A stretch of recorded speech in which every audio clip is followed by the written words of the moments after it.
Hello viewers, ఈ రోజు వచ్చేసి మనం రామేశ్వరంలో అయితే ఉన్నాం అనమాట. సో రామేశ్వరానికి సంబంధించిన ఫుల్ డీటెయిల్స్ అయితే ఈ రోజు ఈ వీడియోలో చెప్పబోతున్నాం అనమాట. సో రామేశ్వరంలో దిగంగానే మీకు సరౌండింగ్స్ లో అయితే 100 to 500 రేంజ్ లో అయితే మీకు రూమ్స్ అవి అవైలబుల్ గా అయితే ఉంటాయి అనమాట.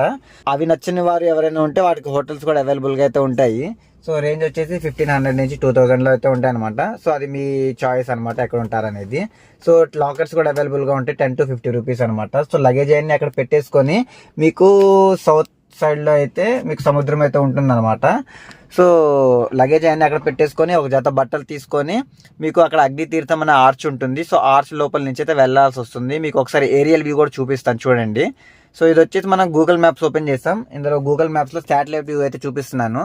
సో టెంపుల్ చూస్తున్నారు కదా, 4 వైపుల నుంచి ఇలా ఉంటుంది అనమాట. ఈస్ట్ వెస్ట్ నార్త్ సౌత్ ఒకలాగానే ఉంటుంది మొత్తం. సో ఈస్ట్ మీకు నార్త్ లో దింపుతాడు. So east and south road లో నుంచి అయితే మీరు సముద్రంలో దగ్గరికి అయితే వెళ్లాల్సి ఉంటుంది స్నానం చేయడానికి. సో ఏరియల్ వ్యూ చూడండి ఎన్ని బోట్స్ అయితే కనిపిస్తున్నాయో, చాలా బోట్స్ ఉన్నాయి చూడండి ఫ్రెండ్స్. ఇదంతా నార్మల్ వ్యూ కూడా చూపిస్తాను మీకు. సో ఇది వచ్చేసి మన శాటిలైట్ వ్యూ అనమాట. ఇది వచ్చేసి హార్బర్ ఉందన్నమాట. సో అందుకోసం గాను అన్ని పడవలు ఉన్నాయి ఇక్కడ వచ్చేసి. సో చూస్తారు కదా, ఇప్పుడు నార్మల్ వ్యూ చూపిస్తాను చూడండి. సో చూడండి నిజంగానే ఎన్ని పడవలు ఉన్నాయి చూడండి. సో స్నానం చేసుకున్న తర్వాత సో మీకు ఇక్కడ కనిపిస్తుంది కదా, ఇదంతా వచ్చేసి ఏంటంటే గోదానం, పిండదానం, అన్నదానం ఇవన్నీ ఏవైతే ఇక్కడ చేస్తారన్నమాట. వాటికి సంబంధించిన రేట్స్ కూడా అక్కడే ఉన్నాయి. సో స్నానం చేసిన తర్వాత 22 బావులు స్నానం చేయాలి అనుకున్న వాళ్ళు నార్త్ సైడ్ నుంచి అక్కడ బోర్డు కూడా పెట్టుంటుంది అనమాట. 25 రూపీస్ స్నానం అని బోర్డు పెట్టుంటుంది. సో అక్కడ నుంచి అయితే మీరు లోపలికి వెళ్ళిపోతే 22 బావులు స్నానం చేపిస్తారు. అక్కడ స్కామ్స్ జరుగుతూ ఉంటాయి, జాగ్రత్తగా ఉండాలి మీరు. సో ఇక్కడ టెంపుల్లోకి అయితే మనం ఎంటర్ అయిపోయాం. యాక్చువల్గా మొబైల్స్ ఎలో లేదని బోర్డ్స్ అయితే పెట్టారు, బట్ ఎవరు పట్టించుకోవట్లేదు. అంటే అక్కడ పెద్దగా ఎవరు పట్టించుకోకపోవడంతో నేనైతే అక్కడ వీడియో తీసుకుంటూ పోయాను. సో మీకు ఇక్కడ డిఫరెన్స్ ఏం కనిపిస్తుంది అంటే, నాకు సౌత్ లో ఉన్న టెంపుల్స్ ఎన్ని అయితే ఉన్నాయి కదా, ఇక్కడ పిల్లర్స్ వచ్చేసి స్క్వేర్ షేప్ లో అయితే డిజైన్ చేశారనమాట. ఇది ఒక స్పెషల్ గా అనిపించింది. అంటే మిగతా టెంపుల్స్ లో వచ్చేసి పిల్లర్స్ రౌండ్ గా ఉంటాయి, ఇక్కడ వచ్చేసి స్క్వేర్ షేప్ లో ఉన్నాయి.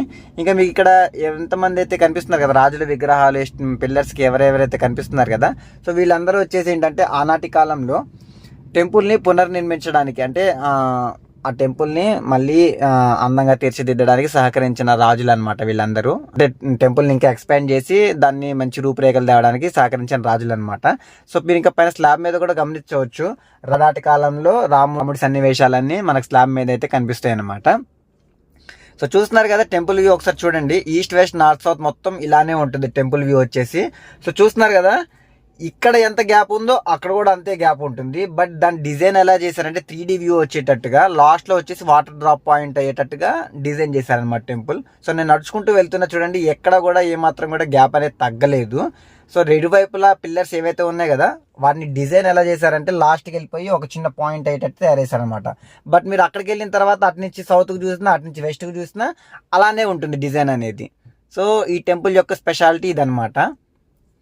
కొంచెం మనం అలా ముందుకెళ్ళిపోతే మీకు ఇందాక 25 రూపాయలతో 22 బావులు స్నానం అని చెప్పారు. ఇది వచ్చేసి ఇదే ఫ్రెండ్స్, ఇక్కడ చూస్తున్నారు కదా, ఇక్కడ స్నానాలు చేస్తున్నారు. ఇది వచ్చేసి వెస్ట్ ఫేస్ అనమాట. సో చూస్తున్నారు కదా, ఇక్కడ కూడా అలానే ఉన్నాయి. ఇంక ఇక్కడ వచ్చేసి నిత్యాన్నదానం జరుగుతుంది అనమాట. ఈ విషయం ఎవరికి తెలియదు. సో నేనైతే ఇక్కడ టోకెన్ తీసుకున్నా, అన్నం టోకెన్. ఇక్కడ కూడా తిరుపతిలో పెట్టినట్టు ఇక్కడ కూడా అన్నం పెడుతున్నారు. మాక్సిమం టైం అయిపోయింది ఫ్రెండ్స్, అందరు తినేసి వెళ్ళిపోయారు. సో లాస్ట్ రౌండ్ అనుకుంటా నాతో పాటే. ఇంకా మేము కూడా తినేసి ఇంక ఇక్కడ నుంచి అయితే బయలుదేరి వెళ్ళిపోతాం అనమాట. సో ఇది ఫ్రెండ్స్ రామేశ్వరం లాగ్ వీడియో అయితే. మీకు ధనుష్కోడికి సంబంధించింది ఇంకా పమ్మన్ బ్రిడ్జ్ వీడియో కూడా మీకు అప్లోడ్ చేశాను ఆల్రెడీ, నేను మన ఛానల్లో ఉంది, ఒకసారి చూసేయండి. మళ్ళీ మరొక ఇంట్రెస్టింగ్ వీడియోతో నెక్స్ట్ వీడియోలో కలుద్దాం. బాయ్.